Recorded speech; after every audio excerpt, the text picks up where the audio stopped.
Done. भाई लोगों सी language के बारे में पढ़ रहे थे। सी लैंग्वेज का अपन सीधा फंडा है कि अपन कहाँ से पढ़ रहे हैं, स्टडी टू नाइट से। Study tonight. अब अभी तक जो अपन ने पढ़ा है ना, उन सारों को रिवाइज करते हुए आगे की साइड में एक टॉपिक आज कवर करने वाला है और सीधा का सीधा है, वो है एरे। अब एरे के बारे में बात करते हैं, एरे क्या होता है। सी लैंग्वेज के ओवरव्यू के बारे में बात करते हैं।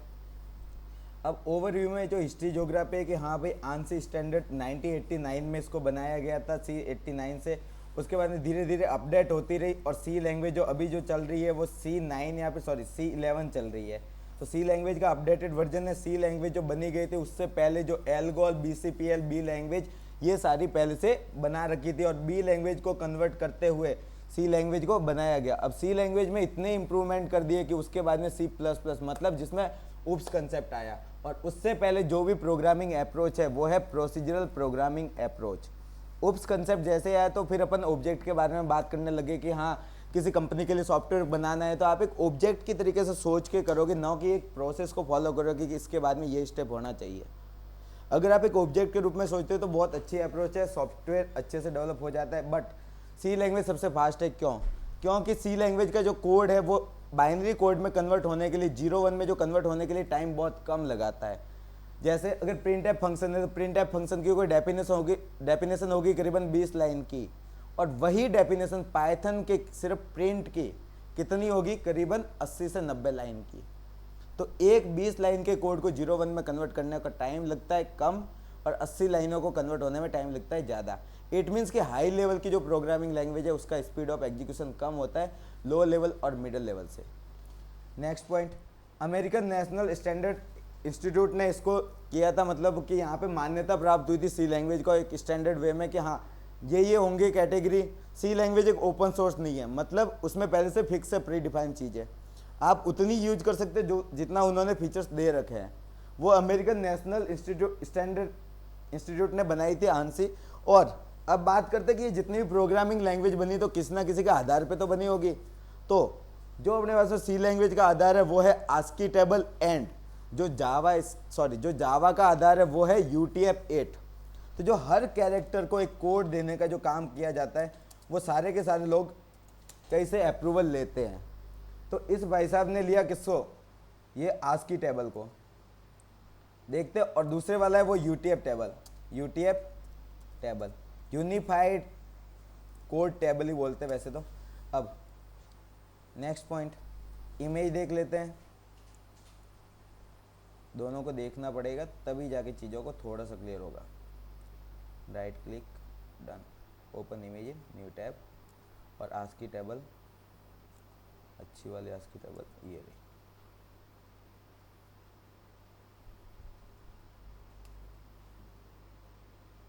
वे जल्दी से लोड हो जा रहे। Right click, open image in new tab. Compare इसलिए करवा रहा हूँ ताकि समझ में आए, आगे की साइड में दिक्कत ना है, इसलिए नॉर्मल सी बात है। अब अपन बात करते हैं, भाई आके चुपचाप बैठियो, बीच में क्वेश्चन मत पूछियो पहले। अब सी लैंग्वेज, और सिंपल सी बात है, अपन ने बात की है जावा की और सी लैंग्वेज की, तो कहीं ना कहीं से जो रूल्स बने होते हैं हर कैरेक्टर के लिए एक नंबर असाइन किया जाता है और उस नंबर को कन्वर्ट किया जाता है अलग अलग फॉर्मेट में। तो फॉर्मेट में कन्वर्ट करने का मतलब, आप चाहे %d के फॉर्मेट में करोगे तो मतलब एक इंटीजर टाइप की वैल्यू शो करते हो, %c के फॉर्मेट में मतलब आप एक कैरेक्टर की वैल्यू शो करते हो, और इनको जो स्टोर करवाने के लिए आप बनाते हो कुछ container, that is called variable. तो अपन कुछ टॉपिक्स के बारे में पढ़ रहे हैं, सिंपल सी बात है। अब ये इसकी हिस्ट्री ज्योग्राफी है कि पहले एल्गोल थी, उसके बाद में BCPL आई, उसके बाद में बी लैंग्वेज आई, उसके बाद में ट्रेडिशनल सी, उसके बाद में जो स्टैंडर्ड वे है वो है C89, और धीरे धीरे अपडेट होती रही, और जब ISO से सर्टिफाइड हुई तब जाके अपन 1990 के बाद वाली जो सी है स्टैंडर्ड लेवल की, वो अपन पढ़ रहे हैं। नेक्स्ट पॉइंट के बारे में बात करते हैं, C++ आगे की साइड में आ जाएगी। और सी लैंग्वेज क्यों पॉपुलर है, सिंपल सी बात है, स्पीड ऑफ असेंबली लैंग्वेज, कि सी लैंग्वेज से जो कन्वर्ट होते हैं ना असेंबली लैंग्वेज में, उसकी स्पीड ऑफ एग्जीक्यूशन थोड़ा कम ले रहा है। नहीं तो धीरे धीरे जब हाई लेवल की लैंग्वेज पे बात करते हैं ना, तब वो स्पीड ऑफ एग्जीक्यूशन थोड़ा सा धीरे धीरे कम होने चालू हो जाता है, क्योंकि लाइन का कोड होता है ना वो बढ़ जाता है। Next point, latest version of C वो है C11, जो कि 2018 में आया था। इसके बारे में तुम देख लेना, सिंपल सा कंसेप्ट है, कोई भी चीज़ समझ में नहीं आए तो पूछ सकते हो। अब फीचर्स ऑफ सी लैंग्वेज, ये है इसके फीचर्स। सिंपल एंड इफिशियंट, बोले तो एकदम से सिंपल है कोड करना, जो इसके रूल्स होंगे उसके अकॉर्डिंग कर दे। पोर्टेबिलिटी, पोर्टेबिलिटी बोले तो एक जगह से कोड को आप कहीं दूसरी जगह पे भी ट्रांसफ़र कर सकते हो। जैसे अपन बात करें कि एक सॉफ्टवेयर है, जैसे आपने सी में कुछ कोड किया और उसको आप मैक में चलाना चाहते हो, तो वहाँ से भी उसका कंपाइलर होगा जिससे वो कोड कन्वर्ट होके सेम कोड मैक के लिए एक अलग टाइप का सॉफ्टवेयर बना सकता है। लाइक अपने पास में विंडो वाले होते हैं उसके लिए कौन सा होता है .exe, और मैक वालों के लिए एक अलग एक्सटेंशन होगा किसी एप्लीकेशन का। एज इट इज वो एक पोर्टेबल कोड है। Next point, structured programming language. Simple सा फंडा है, जिस डब्बे में जिसका वो बना होगा ना कंटेनर, बोले तो मैं बोलता हूँ कि मेन फंक्शन में मैंने 4 वेरिएबल बनाए, तो वो स्ट्रक्चर्ड है कि हाँ इसका ये स्ट्रक्चर बन गया तो ये वेरिएबल यहाँ पे बने हैं, तो उनको कैसे एक्सेस करना पड़ेगा। मतलब 2 फंक्शन है, एक फंक्शन मेरे पास में ये वाला, एक फंक्शन है मेरे पास में ये वाला। मैं बोलूँ कि इसके अंदर जो वेरिएबल बने इसको ट्रांसफर यहाँ पे करूँ तो इसका भी कुछ होगा रूल। तो वो डिपेंड करता है, लोकल वेरिएबल, ग्लोबल वेरिएबल, अपन किसी का स्कोप भी बढ़ा सकते हैं, किसी का टाइप भी चेंज करते हैं, वेरिएबल का बहुत सारी चीज़ें हैं। नेक्स्ट पॉइंट के बारे में बात करते हैं, पावरफुल। सिंपल सी बात है, स्पीड ऑफ एग्जीक्यूशन फास्ट है, तो आप पॉइंटर के जगह पे जाके मेमोरी लोकेशन को भी चेंजेज कर सकते हो। इवन अपन फंक्शन का भी पॉइंटर क्रिएट कर सकते हैं। सेपरेट कंपाइलेशन, इसका जो कंपाइलेशन प्रोसेस होगा, कंपाइलेशन प्रोसेस का मतलब है कि जो आपके सोर्स कोड है उसको बाइट कोड में किया कन्वर्ट जाना। बोले तो 0-1 में अगर लास्ट में कन्वर्ट होगा ना, दैट इज कॉल्ड अपने पास में सेपरेट कंपाइलेशन। बोलता है एक अलग से कंपाइल ही करेगा। कंपाइलेशन का प्रोसेस का मतलब होता है सोर्स कोड को बाइनरी कोड में कन्वर्ट करना। ये प्रोसेस में 4 स्टेप्स आते हैं। कंट्रोल, जैसे आपने जो फाइल का नाम लिखा main.c, तो उसको आप जब कन्वर्ट करते हो ना बाइट कोड में 0-1 में, जो लास्ट में main.exe, उससे पहले 4 स्टेप आते हैं। .i फाइल होती है, .o फाइल होती है और .s फाइल भी होती है। तो कुछ फाइलें होती है जिसमें वो कन्वर्ट होता है। किस किस स्टेप में होता है? एक तो वो कन्वर्ट होता है जब आपके पास में हेडर फाइल का जो सोर्स कोड होगा ना वो मर्ज होगा, पहला step. Second step header file के बाद में होता है, वो होता है .i में। .i का मतलब वो असेंबली कोड में कन्वर्ट होगा। आपकी जो लैंग्वेज का कोड है वो असेंबली कोड में कन्वर्ट होगा, वो अपन देख सकते हैं VS कोड में, ऑप्शन है। और लास्ट में जो बाइट कोड होता है 0-1 में, वो कोई नहीं देख सकता, उसके ऊपर है रेस्ट्रिक्शन। तो वो VS कोड में प्रैक्टिकल भी चेक करना है तो आप सिंपली कोड भी तहरीक एक वीडियो भी पढ़ी है, अगर देखना चाहते हो तो वो वहाँ से भी देख सकते हो। सिंपल सा प्रोसेस है। VS कोड में इंस्टॉलेशन का एक अलग तरीका होता है सी लैंग्वेज का, उसमें अपन कंपाइलर को कहीं और से अटैच करना होता है, फाइल पाथ वगैरह सेट करने होते हैं। और बाकी अपन जो पहले ट्राई करेंगे ऑनलाइन GDB कंपाइलर पे, उसके बाद में सीधा चलेंगे कोड ब्लॉक IDE पे। उसके बाद में अगर किसी को VS कोड में करना है तो वो सेपरेटली पूछ सकता है। डन। नेक्स्ट पॉइंट, अब अपन थोड़ी सी बात करते हैं कंपाइलर एंड लिंकर। 2 पॉइंट और है, कंपाइलर एंड लिंकर। एक कंपाइलर होता है जिससे तो आप एक पूरा कोड को कंपाइल करके और उसको 0-1 में कन्वर्ट कर रहे हो, बट उसको लिंक करने का जो काम करता है ना कि हाँ ये वाली फाइल इससे अटैच हो, ये वाली फाइल उससे अटैच हो, वो होता है काम लिंकर का। वो फाइल को अटैच करने का काम करता है। एक तो फाइल को कोड तो लाएगा वो अटैच करने के लिए। इवन तुमने नोटिस किया होगा कि अगर बाई चांस जो जिसको भी HTML वगैरह आती है उन्होंने तो उतना भी नोटिस किया होगा कि जो अपने पास में हेड होता है उसमें कनेक्ट करने के लिए जो अपन स्क्रिप्ट को कनेक्ट करते हैं ना वो SRC टाइप के एट्रीब्यूट से करते हैं। तो उसका भी कोड प्रोग्रामिंग में लिखा हुआ है कि क्यों करते हैं, SRC के अंदर वैल्यू कैसे डालोगे, वो सारा का सारा कोड प्रोग्रामिंग का पार्ट होता है। अब नेक्स्ट पॉइंट, पोर्टेबिलिटी के बारे में एक बार ये सारी चीज़ें देख लेना, कोई बड़ी चीज़ है नहीं। मिडिल लेवल लैंग्वेज, अब एक बात होती है लो लेवल लैंग्वेज, एक बात होती है मिडिल लेवल लैंग्वेज, एक बात होती है हाई लेवल लैंग्वेज। सिंपल सा फंडा है, स्पीड ऑफ एग्जीक्यूशन के हिसाब से बनाया गया है। एंड जो हाई लेवल की लैंग्वेज है उसमें उप्स के कंसेप्ट आने चालू हो गए, बट जैसे C++ है तो उसमें उप्स के कंसेप्ट है, मतलब आप ऑब्जेक्ट की टाइप में सोच के एक प्रोग्राम बना सकते हो। और इसमें एक प्रोसीजरल अप्रोच है, आपको वो फॉलो करनी ही पड़ेगी अगर आपको सॉफ्टवेयर बनाना है तो। सिंटैक्स बेस्ड लैंग्वेज, सिंपल सी बात है, प्रिंट ऐप के लिए एक ब्रैकेट आना चाहिए, अगर टेक्स्ट लिख रहे हो तो डबल कोट आना चाहिए, ये इसका एक सिंटैक्स है। अगर आपने सिंटैक्स फॉलो किया तो आराम से आप बना सकते हो code. Next point, case sensitive language. Case sensitive का इतना सिंपल सा फंडा है कि जो चीज़ स्मॉल में लिखने का उसने बोल रखा है वो चीज़ आपने नहीं लिखी तो भाई साहब उसके लिए एक small A and capital A दोनों में फ़र्क होता है। अब नेक्स्ट पॉइंट पे बात करते हैं, अगले वाला जो टॉपिक है वो है नेक्स्ट फर्स्ट प्रोग्राम। अब ये कोड है, इस कोड में बात करते हैं। ऑनलाइन जीडीबी कंपाइलर,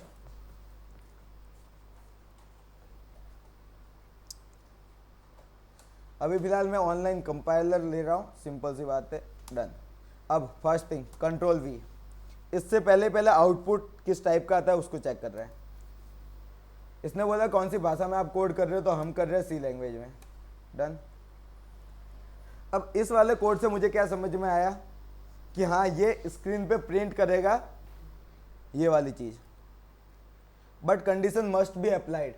हमेशा कोड जो होगा ना, कंट्रोल सी मैं यहां पे कर दूं तो इतनी से कॉमन सेंस लेना है कि भाई साहब जो आप लिखोगे ना कोड, वो सिर्फ और सिर्फ इंट मैन के अंदर से ही लिखोगे। कहने का मतलब जो starting point of your program या फिर सॉफ्टवेयर, जो पहला जो सॉफ्टवेयर स्टार्ट हो रहा है वो आपके पास में यहाँ से ही होगा। और इसके अंदर जो आप स्टेटमेंट लिखते हो, स्टेटमेंट का मतलब सिंपल सा फंडा है, स्टेटमेंट का मतलब लास्ट में एक सेमीकोलन होना चाहिए, वो स्टेटमेंट होता है। अब आप एक साथ में 10-15 चीज़ें लिख रहे हो ना, तो वो स्टेटमेंट नहीं है। इंट x बराबर 5, y बराबर 8, z बराबर 38। तो इसका मतलब क्या है, ये 3 अलग अलग स्टेटमेंट नहीं है, ये 3 सिर्फ एक स्टेटमेंट है। वो एक टाइम पे वो मेमोरी इनिशियलाइज कर रहा है, उन तीनों की वो एक टाइम पे मेमोरी इनिशियलाइज कर रहा है। तो इससे मैंने किया क्या, इससे मैंने सिंपल सा काम किया, 3 डब्बे बना दिए जिसके अंदर की साइड में मैंने कोई चीज़ों को रख दिया। First box, second box and third box, done. एक का नाम है x, एक का नाम है y, एक का नाम है z, और इसकी होगी एक मेमोरी एड्रेस। एक का नाम है x, एक का नाम है y और एक का नाम है z। जिसके अंदर वैल्यू पड़ी है वो किस टाइप की पड़ी है, साइज बढ़ा देते हैं 22। इसके अंदर जो पड़ा है वो 5 पड़ा है, इसके अंदर जो पड़ा है वो 8 पड़ा है, और इसके अंदर जो पड़ा है वो 38। लास्ट में मैंने एक गलती कर दी, यहाँ पे इक्वल टू का साइन नहीं डाला, डन। और इनका होगा एक एड्रेस, एक होगा इनका एड्रेस 14 पे। एड्रेस जब भी आप लिखोगे तो हेक्साडेसिमल फॉर्म में होता है। एड्रेस में आप इतना ज़्यादा दिमाग मत लगाना कि एड्रेस जब भी डिनोट किया जाता है वो हेक्साडेसिमल फॉर्म में किया जाता है। बट आपको अगर कुछ कैलकुलेशन चेक करनी है तो आप उसे इंटीजर टाइप को देख के और फिर उसमें कैलकुलेशन चेक कर सकते हो। वो आपके ऊपर है कि आपको नंबर को कन्वर्ट करना आना चाहिए। %x में %o, %i, इन सब फॉर्म में अपन कन्वर्ट करते हैं, वो आता है टॉपिक फॉर्मेट स्पेसिफायर के टाइम पे। अब एड्रेस है वो है हेक्साडेसिमल में, हेक्साडेसिमल क्लियर दिख नहीं रहा, चलो कोई ना। अब नेक्स्ट पॉइंट पे बात करते हैं। इसमें इतनी चीज़ तो चेक कर ली। अब मुझे जब इसको मैं वापस करवाता हूँ क्या, रन, तो मेरे पास में क्या आया, एक तो ये एरर। जब भी आपके पास में कुछ भी गलती होगी तो आपको एरर को रिजॉल्व करना आना चाहिए। सिंपल सा फंडा है, एरर एक्सपेक्टेड इक्वल टू, इसने खुद ने बोल दिया कि हाँ इतने टाइप की आपने गलतियां कर रखी है, तो कृपया करके आपके टोकन्स को चेक करो। टोकन्स बोला है, token is the smallest part of A programming statement. एक प्रोग्रामिंग स्टेटमेंट का पूरा स्मॉलेस्ट पार्ट है। स्मॉलेस्ट पार्ट का मतलब दिखा देता हूँ। ये जो प्रिंट ऐप है इसके बारे में बात करते हैं। प्रिंट ऐप फर्स्ट चीज़ ये अलग, सेकंड चीज़ ये अलग, तीसरी चीज़ ये अलग, इवन ये वाली चीज़ है ना डबल कोट, ये भी एक टाइप के होते हैं टोकन्स। जब भी बात करते हैं एक एक ईच पार्ट, हर कोई है टोकन। टोकन को तोड़ तोड़ के इसको बनाया गया है। टोकन को तोड़ के जो सिंटैक्स बनाया, अगर आपने उस सिंटैक्स को फॉलो नहीं किया तो फिर आएगा एरर। सिंपल सा फंडा है। तो इसने मुझे बोला कि यहाँ पे कभी भी माइनस नहीं आता है। जब तक आप नहीं बनाते हो तब तक माइनस का साइन आप नहीं यूज कर सकते। वेरिएबल आपने बनाया नहीं है, उससे पहले आप उसमें से माइनस कैसे कर सकते हो। सिंपल सा फंडा बोला। तो अब नेक्स्ट पॉइंट पे बात करते हैं। इसको control Z Z Z Z Z back वापस से रन किया और मैंने एक चीज़ नोट की कि हाँ सारी की सारी लाइन एक टाइप में आ रही है। तो इसके लिए अपने पास में पढ़ते हैं, वो पढ़ते हैं एस्केप सीक्वेंस। एस्केप सीक्वेंस का मतलब कि हाँ जो भी तुम्हारी सीक्वेंस होगी ना उसको मैं तोड़ ताड़ के अपने रूल से बनाऊंगा। जैसे \n, \n वाले रूल ने क्या बोला कि हाँ इसके बाद में जो भी आएगा उसको मैं अगले वाले लाइन में भेजूंगा। \t वाले ने क्या बोला कि हाँ यार मैं तो क्या करूँगा, एक टैब जितना स्पेस दे दूंगा। कुछ एक फॉर्मेट स्पेसिफायर, कुछ एक अपने पास में ये होते हैं ना एस्केप सीक्वेंस, वो अपने ऑनलाइन कंपाइलर पे डिपेंड नहीं करते, वो सारे के सारे अलग अलग होते हैं कि कोई स्टैंडर्ड C89 में काम कर रहा है, कोई स्टैंडर्ड C11 में काम कर रहा है। तो वो भी देखना पड़ेगा कि कौन से कंपाइलर में किस हिसाब से, बोले तो आप कौन सा स्टैंडर्डाइजेशन पे काम कर रहे हो, वो चीज़ एक बार के लिए सोचनी पड़ेगी। नेक्स्ट पॉइंट एक है अपने पास में \a से सिर्फ बजता है ये, एक बार ट्राई करना, हल्का सा एक बार ट्राई करना। \a से क्या होगा, ऑटोमेटिक की प्रेस होनी यहाँ पे, जब भी यहाँ पे \a आएगा ना तो आपके पास में ऑटोमेटिक बजेगा, ये बजता है कंप्यूटर। हाँ कर्सर ब्लिंक नहीं करेगा, ये बजेगा, बोले तो साउंड में बीप का साउंड आएगा। डन। अब मैं एक साथ में फॉर्मेट एस्केप सीक्वेंस में कितने भी डाल सकता हूँ, ये मैंने सिंपली \n किया। अब आवाज़ बहुत ही कम आ रही होगी पर मुझे पता नहीं, आवाज़ यहाँ पे सुनाई नहीं दे रही। डन। नेक्स्ट पॉइंट, ये सारी चीज़ें अपन ने कर दी कि हाँ यार लाइन बाई लाइन को ऐसे चेंज करना होगा तो अपन कर देंगे। प्रिंट ऐप में दो चीज़ें होती है, फर्स्ट चीज़ तो व्हाट टू डिस्प्ले, कि हाँ डिस्प्ले जो दिख रहा है ना कंसोल स्क्रीन पे। मैंने एक बात बोली, कंसोल स्क्रीन तो आप जो एप्लीकेशन बनाते हो वो कंसोल स्क्रीन टाइप की भी बनाते हो, और दूसरा ग्राफिक्स यूजर इंटरफेस टाइप की भी बनाते हो। जो जिसको भी GUI टाइप की एप्लीकेशन बनानी होगी वो पढ़ेगा जावा और पाइथन और C# भी पढ़ सकता है, उनसे भी बना सकते हो आप। नेक्स्ट पॉइंट, ये सारी चीज़ें तो पढ़ ली। अब अपन बात करते हैं कि ये जो कंटेनर बनाए हैं उनके ऊपर मैं कैलकुलेशन कैसे करूँगा और उनकी वैल्यू को कैसे मैनिपुलेट करूँगा, दैट्स इट। अब आप कंटेनर की बात बोली, अगले वाले टॉपिक को भी देख लेते हैं और अपन कहाँ तक पढ़ चुके हैं उसके बारे में बात करते हैं। पहले वाले कोड को अपन ने देख लिया और सिंपल सी बात है, स्टार्टिंग में एक प्री प्रोसेसर होता है। प्री प्रोसेसर का सिंपली फंडा, इसके कोड को एक बार के लिए चेक करवाता हूँ। जो स्टार्टिंग में जो आता है ना हैश, इसका नाम होता है pre processor directives. Pre processor directives का मतलब जब आपका कोड स्टार्ट होने से पहले, जब आप रन पे क्लिक करते हो उससे पहले जो stdio.h वाली फाइल है ना उसको ढूंढे प्री प्रोसेसर, उसके बाद में उसको इंक्लूड करे। तो ये कीवर्ड है, उन कीवर्ड से वो चीज़ इसमें अटैच होगी। मतलब जो stdio.h वाली फाइल में जितना भी कोड पड़ा है वो सारा कोड इसके ऊपर की साइड में आ जाएगा। जैसे मैं बोलूँ stdio.h वाली फाइल में कुछ कोड पड़ा होगा, यहाँ पे एक बार देख लेते हैं, code inside the stdio.h file in C।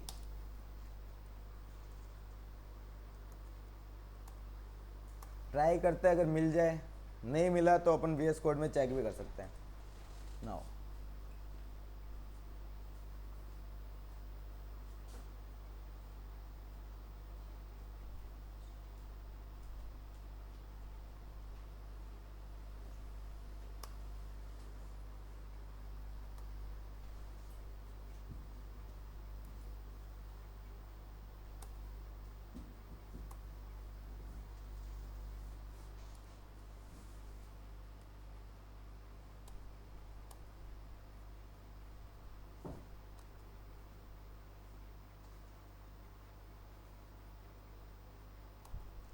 अब stdio.h वाली जो फाइल है ना, इसके अंदर जो होती है सारी की सारी कमांड होती है जो पहले से लिखी हुई होती है।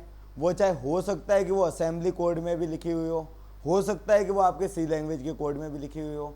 मतलब आप खुद की भी हेडर फाइल किसी और के लिए बना सकते हो, कि कोई बंदा सॉफ्टवेयर बना रहा है, उस बंदे को बोला कि तेरे ये वाला काम मैं खुद करूँगा और तू बाद में उस काम के लिए ये वाले फंक्शन यूज कर लियो, ये वाले अपने पास में वेरिएबल यूज कर लियो।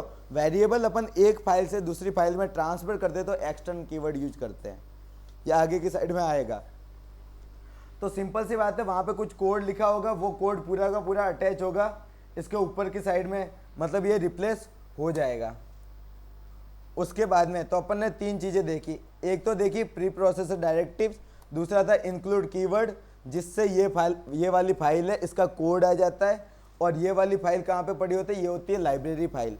लाइब्रेरी फाइल बोले तो अगर तुझे कुछ काम करवाना है मैथ मैथ के कुछ फंक्शंस यूज करवाना है, तो भाई साहब तुझे मैथ वाली लाइब्रेरी फाइल को यूज करना पड़ेगा। तो खुद के इंटीग्रेशन करने के लिए खुद का फॉर्मूला नहीं बनाएगा, वो उसने रूल बना रखा है कि अगर कोई इंटीग्रेशन करना है या फिर डिफरेंशिएशन करना है तो आप वो वाली फाइल यूज करो।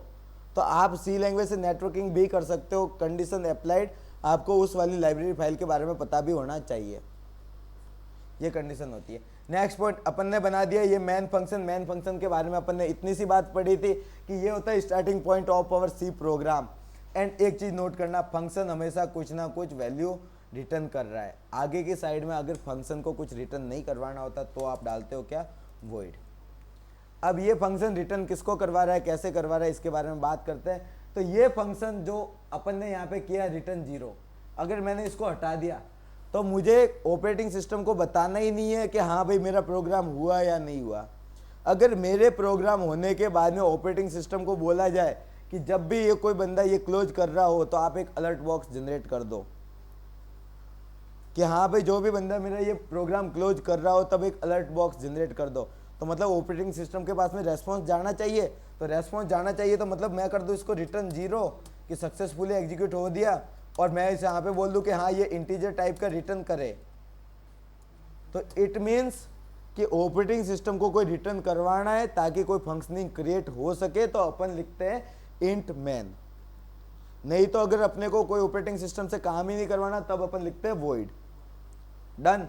अब नेक्स्ट पॉइंट, ये होती है मेन फंक्शन की, एक होती है बॉडी जिसके अंदर आपको चीज़ें डालनी होगी और जिसमें आप सेट ऑफ कोड को लिखोगे। बात खत्म। अब फर्स्ट थिंग, यहाँ पे आपने क्या किया, एक टाइप के 3 कंटेनर बनाए जिसका नाम दिया एक्स वाई एंड जेड, जिसके अंदर वैल्यू रखी 5, 8 एंड 38। डन। अब इनकी वैल्यू को मुझे डिस्प्ले करवाना है तो मैं क्या यूज करूंगा, प्रिंट एफ फंक्शन। तो मैंने लिखा PRINT प्रिंट एफ। अब वैल्यू लिखता हूं x is %d, y is %d and z is %d। Now second part में, ये वाला पार्ट पहला होता है, सेकेंड वाले पार्ट में जो भी आप लिखते हो वहाँ पे आपकी कैलकुलेशन वगैरह सब कुछ हो सकती है। यहाँ पे सेकेंड वाले पार्ट में कैलकुलेशन वगैरह सब कुछ हो सकती है, आप यहाँ से ट्रांसफर करके यहाँ पे वैल्यू असाइन कर रहे हो, दैट्स इट। तो मैंने लिखा x, y, z, x, y, z। अब फिर मैं इसको प्रिंट करवा रहा हूँ। सिंपल सी बात है, x is 5, y is 8 and z is 38। Done.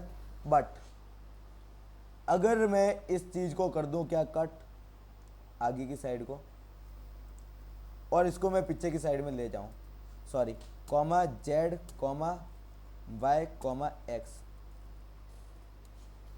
तो फिर थोड़ा सा अपने को सोचना होगा कि जो z की वैल्यू होगी वो पहले वाले में असाइन हो जाएगी। इट मीन्स कि जो प्रायोरिटी ऑर्डर है, जो आप यहाँ पे ऑर्डर रख रहे हो उसी हिसाब से असाइन होगी। डन। अब नेक्स्ट पॉइंट पे बात करते हैं। ये जो वैल्यू आई, मैडम जी अपलोड कहीं पे होने नहीं चाहिए। क्यों? मुझे अभी नहीं करवाना है, मुझे अब नहीं करवाना है। यहाँ की मत करो, नीचे की कर लो, यहाँ की मत करो। अब नेक्स्ट पॉइंट, अब प्रिंट टाइप के बारे में अपन ने बात की कि ये चीज़ ऐसे लिखनी है। अब नेक्स्ट पॉइंट पे बात करते हैं कि ये चीज़ तो अपन ने देख ली, क्या मैं इसके अलग अलग फॉर्मेट में वैल्यू चीज़ें शो भी करवा सकता हूँ। मतलब x is %c, y is %c and z is %c। फिर x, y, z। चीज़ों को समझने के लिए अपन सीक्वेंस रख रहे हैं सीधी, बाकी यहाँ पे जो गलती करने वाले थे वो चीज़ मैंने बता दी। डन। नेक्स्ट पॉइंट, यहाँ पे मैं कर रहा हूँ \n ताकि वो मेरी लाइन है कंटिन्यू ना आए, इसलिए मैं यहाँ पे \n यूज कर सकता हूँ, या फिर आप यूज कर सकते हो इससे आगे भी, कि आपको तो सिर्फ कर्सर को आगे और पीछे भेजना। तो मैंने सिंपली चेक किया तो ये अपने पास में x की वैल्यू में कुछ नहीं आया, y की वैल्यू में क्या आया, y इज भी कुछ भी नहीं, और z इज। तो इट मीन्स कि ये आए कहाँ से है। फर्स्ट थिंग, ये आए है आस्की टेबल से। जो 38 था, 38 में क्या है, एड्रेस का साइन। तो इट मीन्स कि आपके एक डब्बे में चाहे किसी भी टाइप के नंबर पड़े हो, आप कैरेक्टर में भी कन्वर्ट कर सकते हो। तो ये जो किस किस फॉर्मेट में आप कन्वर्ट कर सकते हो, that is called format specifier. तो अब अपन बात कर रहे हैं, ये ASCII टेबल में नंबर्स को कैसे फाइंड आउट करते हैं, मतलब कि किसका कब किसने रखा। भाई वो किसी कंपनी ने पहले से सेट करके रखा है, तू अपने हिसाब से चेंज नहीं करेगा, सिंपल सी बात है। जब कोडिंग करते हैं उस वक्त इसमें से कैसे अपन फाइंड आउट करते हैं। कैसे फाइंड आउट करते हैं, इसको देख के करते हैं। तेरा एक सा सॉल्यूशन है कि तुझे जब 6 बार मैंने नंबर कन्वर्जन पढ़ा रखे हैं, चीज़ को अप्लाई तो कर। आज की टेबल में से तुझे क्या समझ में नहीं आया कि ए का कोई कोड होता है, ये तुझे भी पता है या नहीं है। ए का कोड तुझे पता है, ढूंढना है भाई, इसमें ढूंढ। ए बोले तो ये दिखा, ये ए, इसे तो ये बोलते हैं, इतना तो पता ही है। अब भाई ये देख, डेसिमल 65, तो डेसिमल नंबर बोले तो इंटीजर टाइप के, हैक्स बोले तो परसेंटेज एक्स, यहाँ पे कैरेक्टर बोले तो परसेंटेज सी, और इसको अगर पॉइंट में कन्वर्ट होता है तो मैं परसेंटेज एफ लिखता, बट वो भी गलत तरीका है, क्योंकि आप जब टाइप को कास्ट करोगे तो उसके बारे में अपन पढ़ेंगे। डन। और कुछ पूछना है ना? ले भाई स्टार्ट करते हैं। ये अपन चलेगा जीबीडी कंपाइलर पे। तो और कौन कौन से फॉर्मेट होते हैं, तो मैं सिंपली चेक करता हूँ। फॉर्मेट स्पेसिफायर, कुछ क्यों नहीं आई? तो आज की टेबल में अपन ने बात की थी, कुछ होते हैं प्रिंटेबल कैरेक्टर, कुछ होते हैं नॉन प्रिंटेबल कैरेक्टर। तो अपन बात करते हैं एक्सेल में। तो एक्सेल में भी पहले से आपने एक चीज़ को नोट किया होगा, जो आपके पास में पड़े हैं ना, जो फॉर्मूले, जैसे कैर, कोड, क्लीन, उसने पहले से बोला था कि ये सारा का सारा आधार है वो एक्सेल से। जैसे वेब डेवलपमेंट है तो उसका आधार है वो वर्ड है, उन्हीं के रूल के हिसाब से चलता है। अब सिंपल सी बात, मैं इसको एक्सेल में एक बार बता देता हूँ कि एक्सेल में आपने पहले से क्या क्या चीज़ देख रखी है। आज की टेबल एक्सेल भी इसी पे आधार से बनाया गया है। जो भी प्रोग्रामिंग लैंग्वेज होती है, एक्सेल भी एक तरीके का सॉफ्टवेयर, उसके लिए भी एक आधार माना गया था, तो उसके लिए भी आधार माना था किसको? आज की टेबल को ही। अब देखते हैं, जो मेरे पास में ए है, ए कैरेक्टर का कोई ना कोई होगा कोड, तो मैं करता हूँ इसको इक्वल टू कोड, इस टेक्स्ट का कोड आ जा, इस टेक्स्ट का आ गया कोड। ये अपने पास में आज की कोड है, स्मॉल ए का भी होता है। कुछ एक कैरेक्टर होते हैं, जैसे मैं यहाँ पे स्पेस करता हूँ तो इसका होता है 32। नहीं समझ में आ रहा, इक्वल टू लेन, देख लो इसकी लंबाई। डन। तो ये अपन ने कर दिया कि इसका भी एक होगा कोड। अब अपन बात करते हैं कि हाँ यार, ये जो अपन ने लिखे हैं ना नंबर, क्या उस नंबर का भी कोई कैरेक्टर होगा? मैंने लिखा 1 2 3 4 5, ये सारे के सारे मैं चला रहा हूँ कितना, जहाँ पे मेरा प्रिंट हो जाए तब तक। अब मैं यहाँ पे फॉर्मूला अप्लाई कर रहा हूँ, इक्वल टू कैर, इसका कोई कैरेक्टर होगा? बिल्कुल भाई, इसका एक कैरेक्टर है। मैं यहाँ पे गया, कितने हैं रे? Done, control D. अब कुछ कैरेक्टर होते हैं जो अपने पास में किस टाइप के होते हैं, जो अपने पास में प्रिंट हो सकते हैं। जैसे 32 से लगाकर 32 में एक स्पेस है, इसकी लंबाई चेक करनी है तो लंबाई चेक कर लेते हैं। अब एक फॉर्मूला है, पहले एक बार फॉर्मूला देखो, उसके बाद में बात करेंगे। क्लीन वाले फॉर्मूले में देखोगे, remove all non printable character from text, कि जो टेक्स्ट है जिसमें कैरेक्टर प्रिंट नहीं हो सकते। तो एक बार नोट किया था, यहाँ पे जो अपने पास में कैरेक्टर है ना, वो किस किस को दे रखा है? हेडिंग को भी एक कैरेक्टर दे रखा है, जो अपने पास में कैंसिल करते हैं किसी चीज़ को, उसको भी एक कैरेक्टर दे रखा है। बैक स्पेस या फिर एस्केप करते हैं एंटर मार के, तो उसको भी एक कैरेक्टर दे रखा है। हर कोई भी कमांड होगी उसका एक कैरेक्टर होगा, तो उस कैरेक्टर का एक अपने पास में कुछ कैरेक्टर होते हैं जो प्रिंट हो सकते हैं, कुछ कैरेक्टर होते हैं जो प्रिंट नहीं हो सकते। मैंने यहाँ पे जाके चेक किया तो ये कैरेक्टर प्रिंट होने वाला नहीं था, और इसी फॉर्मूले को मैं लास्ट तक लेके जाता हूँ और मैं यूज़ करता हूँ कंट्रोल डी। तो जो कैरेक्टर प्रिंट होने वाले होंगे वो तो हो जाएंगे। तो अपन ने चेक किया क्या 33 से स्टार्ट होने वाला कैरेक्टर प्रिंट हो सकता है। पर अब मैं बात करता हूँ कि हाँ यार, यहाँ पे अगर कोई ऐसा कैरेक्टर भी हो जो दिखता नहीं हो पर हो, तो मैं चेक करो इक्वल टू लेन, इसकी लंबाई चेक कर रहा हूँ कि यहाँ पे जो कैरेक्टर पड़ा है उसकी लंबाई बताओ। इसकी लंबाई 0, मतलब यहाँ पे कुछ नहीं है। और यहाँ पे अपन चेक करते हैं बाकी सबकी लंबाई 1 1 1, यहाँ पे 0 0 0 0 0 0 0 0 0, 32 पे आ गए 1। इट मीन्स कि 32 पे कोई कैरेक्टर है, बाकी कैरेक्टर प्रिंट नहीं हो सकते और 32 वाला कैरेक्टर प्रिंट हो सकता है। तो देखते हैं 32 पे क्या है, वो है स्पेस। तो स्पेस हमेशा प्रिंट होता है। डन। अब चले वापस कोडिंग पे। डन। अब अपन ने बात की थी कि हाँ अलग अलग फॉर्मेट के बारे में, तो अपन सीधा के साथ चले जाते हैं फॉर्मेट स्पेसिफायर। और फॉर्मेट स्पेसिफायर अपने पास में यहाँ पे दिख नहीं रहे। चलो ठीक है कोई ना, तो मैं सिंपली एक काम करता हूँ, जल्दी से इसको चेक करते हैं। कंपाइलर, ये header file, main function, variable में कोई पंगा, स्टेटमेंट एक्सप्रेशन में कोई पंगा। स्टेटमेंट एक्सप्रेशन के बारे में पढ़ लो, अच्छी चीज़ है। स्टेटमेंट का मतलब तो होता है जिससे कुछ कमांड हो सके, और एक्सप्रेशन का मतलब होता है कि जिससे कुछ कैलकुलेशन हो। जैसे बहुत ज़्यादा आगे चला गया, इंस्टॉलेशन फर्स्ट प्रोग्राम क्लिक किया था, first program statement and expression, decision making पे आ रहा है। चलो वो है ना एक्सप्रेशन, अपने को बात करनी थी। इफ तो होता है एक स्टेटमेंट, स्टेटमेंट का मतलब एक चीज़ फिक्स कर दी कि यहाँ से लगा कर यहाँ तक का काम होगा।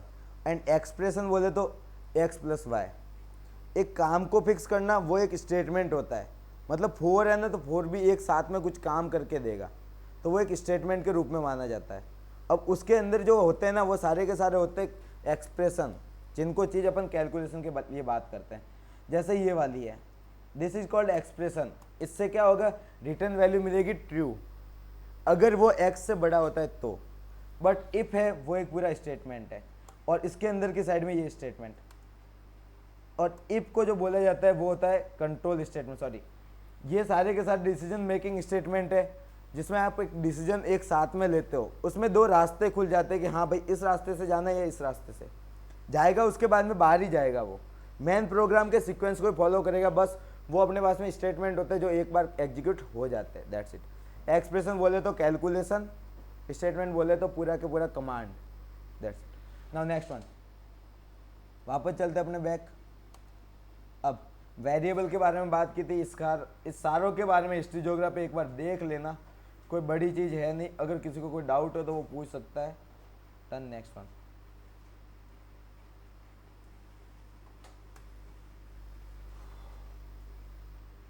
कंपाइल एंड रन, ये तभी करेंगे जब अपन एक आईडी को इंस्टॉल करेंगे, आईडी के बारे में तभी बात करेंगे। बस याद दिलवा देना कि ये चीज़ पढ़ानी थी। नेक्स्ट वन,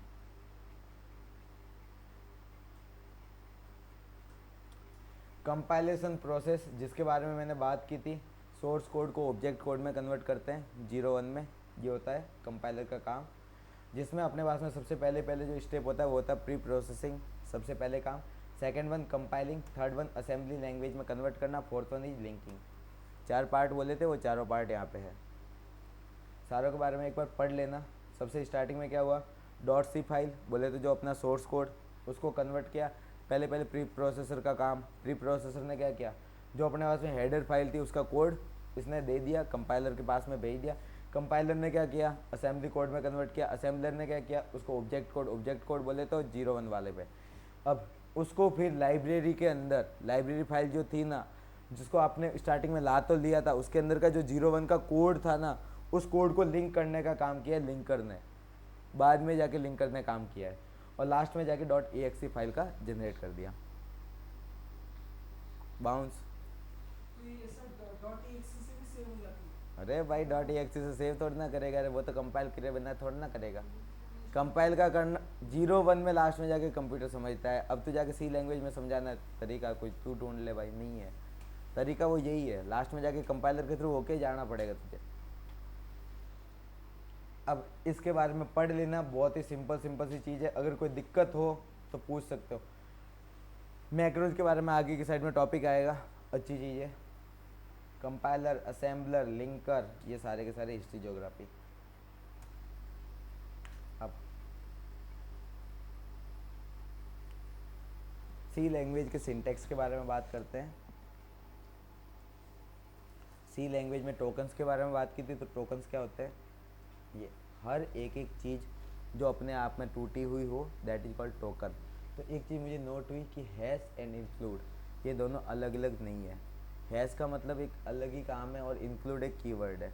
हैश एक प्री प्रोसेसर डायरेक्टिव है, बट ये इंक्लूड है वो एक कीवर्ड है।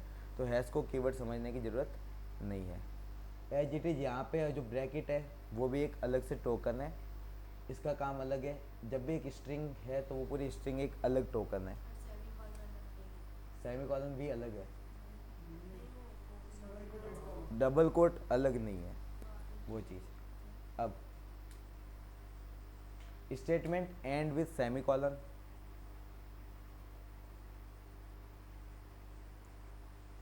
Adding comments into code. Comment अपन दो टाइप से कर सकते हैं, एक होता है सिंगल लाइन कमेंट, एक होता है मल्टी लाइन कमेंट। यूज कौन करेगा, वो सिर्फ डेवलपर के लिए है। ज़्यादा दिमाग मत लगाना कि कमेंट कर रहे हो तो किसी अलग अगले वाले के लिए मत बनाओ, डेवलपर के लिए कि ये आपने कोड ऑफ ब्लॉक किया है तो वो क्यों किया है, कि ये फंक्शन बनाया है तो क्यों बनाया है, उसका रीजन तब समझ में आता है। सिंगल लाइन कमेंट के लिए डबल फॉरवर्ड स्लैश यूज करोगे, और मल्टी लाइन कमेंट के लिए forward slash asterisk marks and, जहाँ पे ख़त्म करोगे वहाँ पे एस्ट्रिक मार्क्स और वापस फॉरवर्ड स्लैश। डन। ये होता है मल्टी लाइन कमेंट और ये होता है सिंगल लाइन कमेंट। अब मोर सिंटैक्स रूल। सी लैंग्वेज केस सेंसिटिव है। सी लैंग्वेज हर कोई स्टेटमेंट ख़त्म होगा तो सेमीकोलन होगा। स्टेटमेंट की बात की सेमीकोलन मतलब अगर स्विच का इतना बड़ा कोड भी होगा ना, या फिर स्ट्रक्चर का कोई इतना बड़ा कोड भी होगा तो लास्ट में जाके सेमीकोलन वहाँ पे भी लगना है, वो भी एक स्टेटमेंट के रूप में माना जाता है। वाइट स्पेस मत डालना, अगर किसी का नाम वाम लिख रहे हो तो वाइट स्पेस मत डालना, उनको वो अलग अलग हिसाब से मानेगा, वो गलत है। You do not have worry about the indentation of the code. Indentation का सिंपल सा फंडा है कि जो मैंने ये इतना सजा सजा के लिखा है ना यहाँ पे, इसको तुम कैसे भी लिख सकते हो। बोले तो ये कर दिया, ये कर दिया, तो भाई यहाँ पे आ जा और इसको यहाँ पे, कोई सजाने की ज़रूरत नहीं है, जैसे करना है वैसे कर दो। बट कंडीशन एक होती है कि आप ये सजा तो रहे हो, एक चीज़ को पहले इतना ही काम होगा, दूसरा काम ये होगा जब इससे सेमीकोलन मिलेगा तो इससे भी कोड एग्जीक्यूट हो जाएगा। डन। नेक्स्ट पॉइंट पे बात करते हैं। ये रहा, main function is the starting point of our program. इसने ये थोड़ी सी चीज़ बताई होगी। अब ये इसने हिस्ट्री ज्योग्राफी बोली है, सेमीकोलन लास्ट में लगना चाहिए, ये कमेंट होता है, ये सारी। Done. एपीक्यू done. Next point, keywords and identifier. Keyword तो बोले तो जो पहले से बने बनाए हैं ना कि हाँ वो यूज कर लो, और आइडेंटिफायर जो तुम बना रहे हो। सिंपल सी बात है, वेरिएबल तू बना रहा है तो भाई वेरिएबल बना दे, तू अपने नाम से बना दे, किसी भी नाम से बना दे, बट रूल है स्पेस मत रखियो गलती से भी। वेरिएबल का नाम भी आइडेंटिफाई किया जाता है जिससे कुछ भी चीज़ आइडेंटिफाई हो। वेरिएबल का नाम हो गया, चाहे मैं अगर फंक्शन का नाम लिखूँ, स्ट्रक्चर का नाम लिखूँ, वो सारे के सारे मेरे लिए एक आइडेंटिफायर है जिससे कुछ चीज़ आइडेंटिफाई हो रही है। That's it. Now next one, keywords are the just reserve word जो सी लैंग्वेज ने पहले से रिजर्व कर रखे कि उनके नाम से कोई भी वेरिएबल वगैरह नहीं बना सकते, वो पहले से रूल के गलत है। Now next one, keywords like int char else void, identifier like my where where one, ये अपने पास में फंक्शन भी हो सकते हैं। Next point, operator. ऑपरेटर भी एक छोटे छोटे टोकन्स आ गए, ये सारे टोकन्स है, मतलब इनको यूज करोगे तो इन टोकन का एक अलग काम होगा। प्लस माइनस मल्टीप्लाई परसेंटेज, ये ठीक है। स्पेशल सिंबल कि हाँ आपने ये कर्ली ब्रैकेट लगा रखे तो मतलब इसकी बॉडी होगी, तो फंक्शन की मैं बात करूँ कि इतना कोड उसमें डालना है तो उसकी एक बॉडी तो बनानी पड़ेगी, ये कॉमन सेंस, वही चीज़ करना है। अब स्ट्रिंग लिटरल, लिटरल्स की बात करते हैं। लिटरल्स का सिंपल सा फंडा है कि लास्ट पॉइंट पे जो वैल्यू जा रही है ना डब्बे के अंदर, कि हाँ वो 5 जा रहा है या 96 जा रहा है या फिर किसी का नाम स्टोर हो रहा है, तो वो सब सारे के सारे होते हैं लिटरल्स। बस। अब नेक्स्ट पॉइंट पे बात करते हैं, कीवर्ड्स। इसके बारे में हिस्ट्री ज्योग्राफी है, ये सारे के सारे कीवर्ड्स होते हैं, जिसको यूज करना है वो कर सकता है, तो उसके बारे में टेंशन लेने की जरूरत नहीं, अपन आराम से भी पढ़ेंगे। नेक्स्ट पॉइंट पे बात करते हैं, कुछ कीवर्ड है जो C99 के अकॉर्डिंग एडिट किए गए थे, इसके अंदर एड ऑन किए गए थे। अब जिसमें अपन एक है बूल वाला, तो अगर बूलियन टाइप के आपको कुछ बनाने हैं डब्बे तो आप इस कीवर्ड का यूज कर सकते हो, ये सिंपल सा फंडा है। Imaginary complex restrict in line, ठीक है। इम्पोर्टेंट आइडेंटिफायर, आइडेंटिफायर जो भी बनाओगे इन रूल्स के अकॉर्डिंग बनाना पड़ेगा। स्टार्टिंग में आप कभी भी नंबर नहीं ले सकते, अंडरस्कोर यूज कर लो, कोई दिक्कत नहीं है। नेक्स्ट वन, नाम जो भी लिखोगे स्पेस मत रख देना, बस मुझे तो इसकी टेंशन है, बाकी कोई दिक्कत नहीं। केस सेंसिटिव होते हैं, स्मॉल ए और कैपिटल ए में डिफरेंस होता है। नो स्पेशल कैरेक्टर बाई @ वगैरह यूज नहीं कर सकता। डन। एक वेरिएबल डब्बा बनाना है तो सबसे पहले आगे की साइड में होता है उसका डेटा टाइप, कि किस टाइप का आप डब्बा बना रहे हो, उसका नाम क्या है और उस डब्बे में क्या वैल्यू पड़ी है।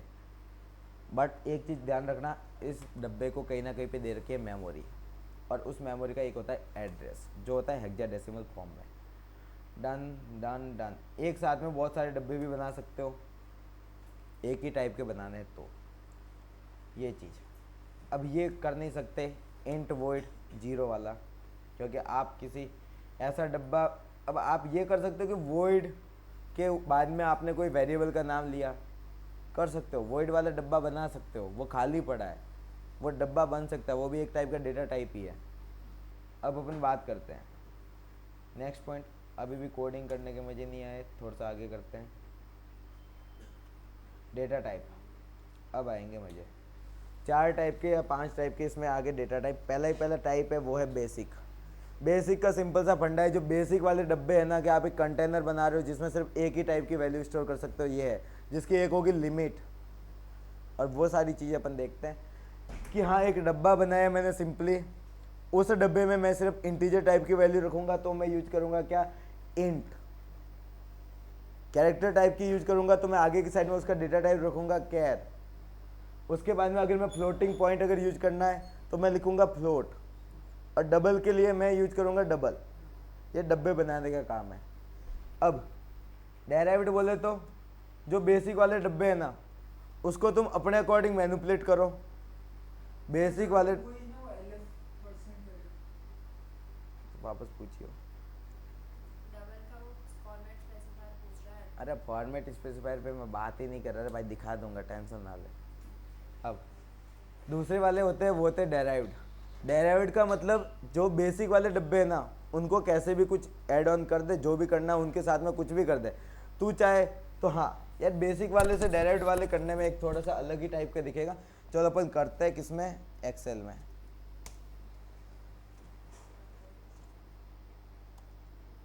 और डब्बों के नाम ही है, ज़्यादा टेंशन लेने वाली बात नहीं इसमें।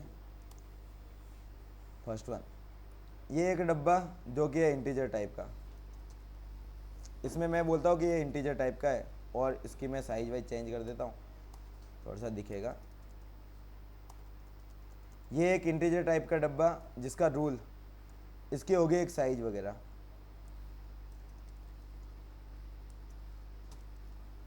डन।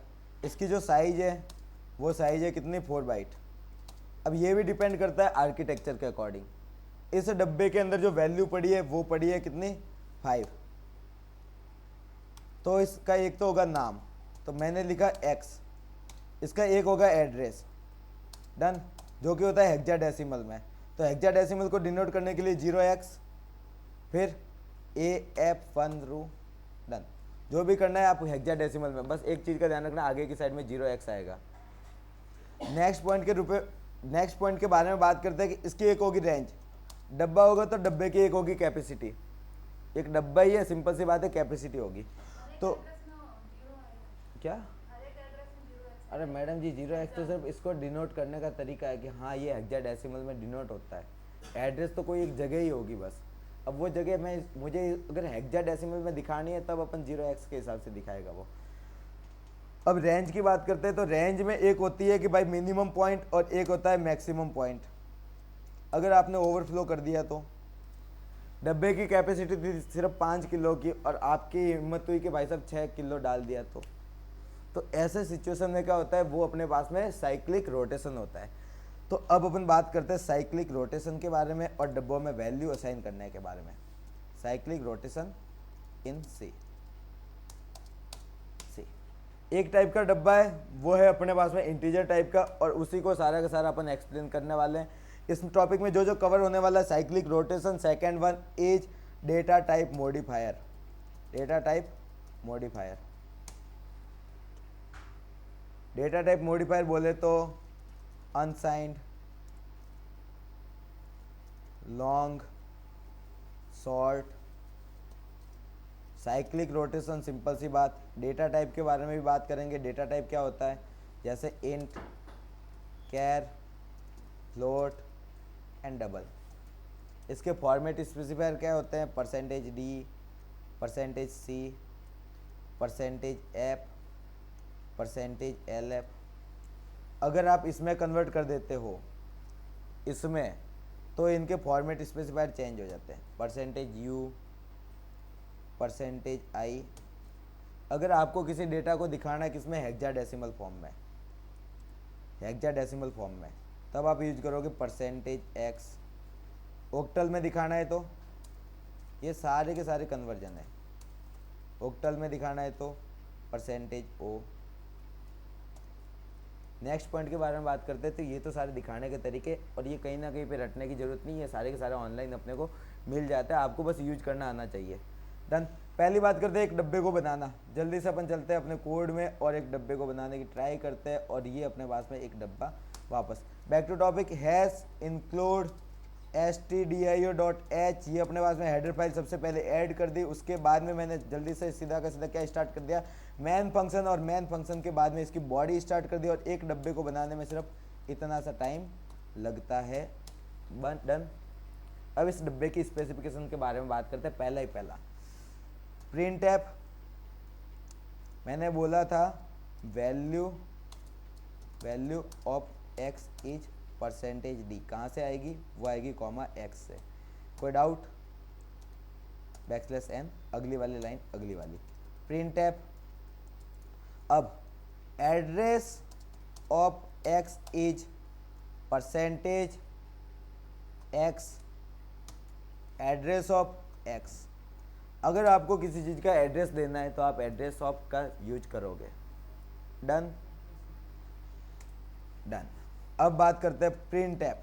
मुझे इसकी साइज देनी है तो मैं यूज करता हूँ size of x is percentage D. क्या करूँगा मैं, साइज ऑफ ऑपरेटर यूज करूँगा। साइज ऑफ, इसके अंदर जो डालोगे आप, या तो आप वेरिएबल का नाम डाल सकते हो या फिर आप डालोगे डेटा के टाइप का। डन। अब इसके बारे में और बात करते हैं, साइज ऑफ। डन। रन। अब अपने पास में क्या आया, एक आया 56, एक आया अपने पास में एक मेमोरी लोकेशन जो कि हेक्साडेसिमल में आगे की साइड में अपने को जब असाइन करना होता है तब जाके अपन 0x डालते हैं। जब वैल्यू वो शो करवाता है तो लास्ट वाली डायरेक्ट ही करवाता है, तो इसमें कोई कन्फ्यूजन में मत रहना। 4 बाइट इसको मेमोरी दे रखी है। डन। 4 बाइट इसको मेमोरी दे रखी है, इसमें भी कोई पंगा नहीं। तो अपन ने सिंपली कर दिया ये वाली चीज़। तो मैं एज इट इज एक कैरेक्टर के लिए भी यूज कर सकता हूँ। Character CH equals to double quote में ए, सॉरी सिंगल कोट में ए। तो एक कैरेक्टर को भी बना दिया, तो कैरेक्टर को भी एक मेमोरी लोकेशन दे रखी होगी, मेमोरी एड्रेस दे रखा होगा। मैंने इसको किया कॉपी, और मैं यहाँ पे यूज करता हूँ Ctrl+V। वह बाउंसर पड़ रहा है या फिर नींद आ रही है, एक चीज़ तो बता दे।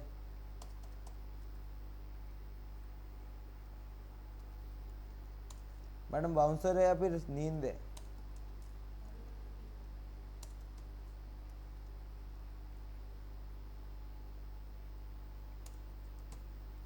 डन। रन।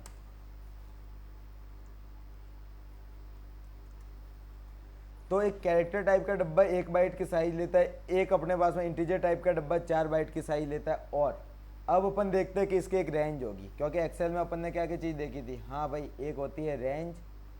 अपन ने नेम देख लिया, एड्रेस देख लिया, साइज देख ली। अब अपन बात कर रहे हैं रेंज के बारे में, उसके बाद में बात करेंगे साइक्लिक रोटेशन और लास्ट डेटा टाइप मॉडिफायर। उसके बाद में आज की क्लास ओवर होगी। नेक्स्ट पॉइंट के बारे में बात करते हैं। अब सिंपल सी बात है, ये चीज़ अपन ने कर दी। अब अपन बात कर रहे थे रेंज की, तो रेंज के लिए ज़्यादा टाइम नहीं लगेगा। सिंपल सी बात है, आप सर्च कर लो यहाँ पे range of data type in C.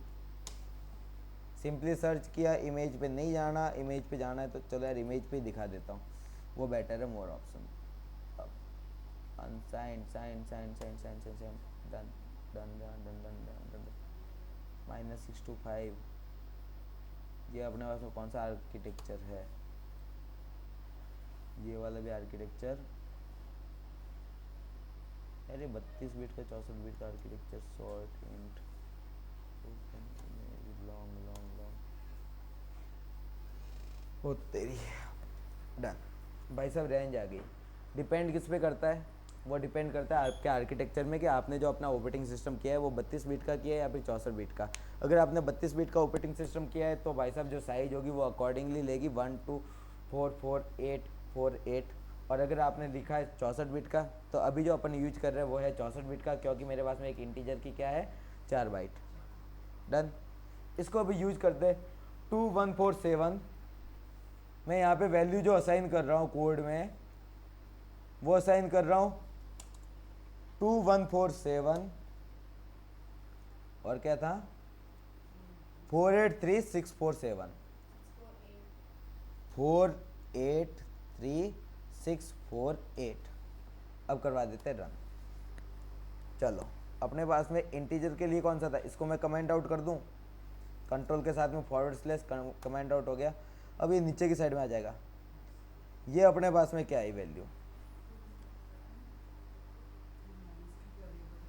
Minus क्या आ रही है, ठीक है। अब 7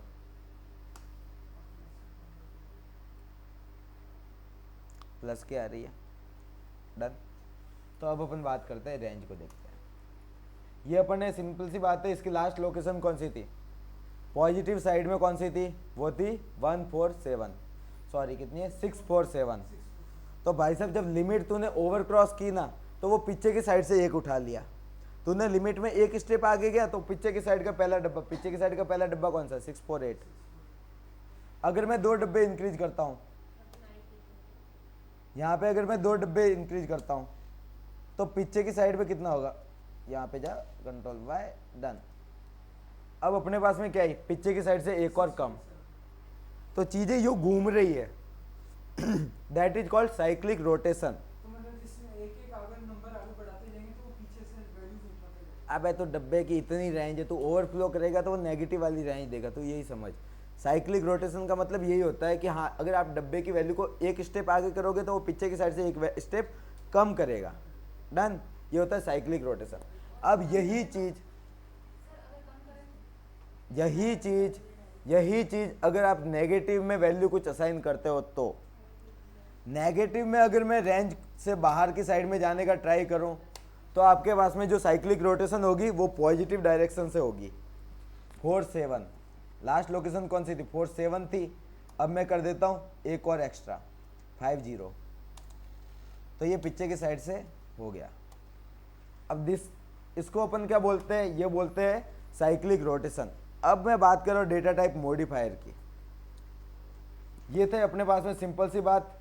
अब अपन बात करते हैं सॉर्ट डेटा टाइप मॉडिफायर कि ये जो डब्बा था इंटीजर टाइप का, मुझे इतना नहीं चाहिए, 4 बाइट की वैल्यू को मुझे यूज ही नहीं करना, मुझे तो सिर्फ 30,000 तक का लोगों का डेटा होगा ना, मुझे सिर्फ उसको यूज करना है। तो मैं उस डब्बे को मॉडिफाई करता हूँ। तो मैंने क्या किया, ये जो डब्बा था इंटीजर टाइप का, इसको बोल दिया कि भाई तू सॉर्ट में कन्वर्ट हो जा। सॉर्ट में कन्वर्ट हुआ तो सॉर्ट का भी एक होगा फॉर्मेट स्पेसिफायर। सॉर्ट वाले आपने डब्बे का टाइप चेंज किया तो उसका फॉर्मेट स्पेसिफायर आपको वहां पे जाकर ढूंढना पड़ेगा। तो मैं सिंपली सर्च करता हूं सॉर्ट इंट फॉर्मेट, ठीक है वो आ जाएगा फॉर्मेट स्पेसिफायर इन सी। अपने पास में कौन सा सॉर्ट इंटीजर के लिए %hi, डन। अब अपन बात करते हैं %hi, यहां पे डालेंगे।